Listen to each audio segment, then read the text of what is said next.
पण आलं लक्षात, राईट? ठीक आहे. त्याच्यानंतर दुसरा नो एक्स फॅक्टर लॉ नंतर नो डबल जिओपार्डी.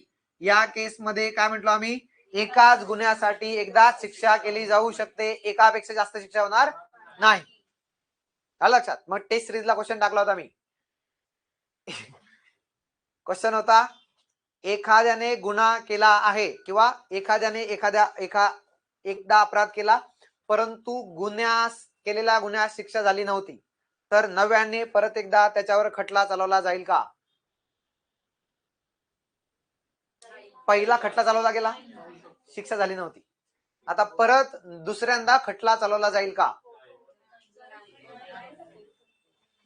येस और नो? पक्का?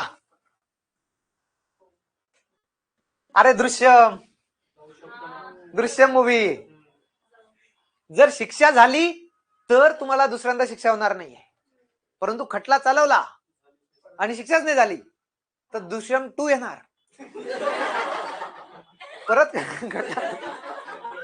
परत खटला चालवला आणि परत नाही झाला तर दृश्यम 3 येणार. ठीक आहे. सो कृपया आर्टिकल 20 समजून घ्यायचं. ठीक आहे इथपर्यंत? ओके.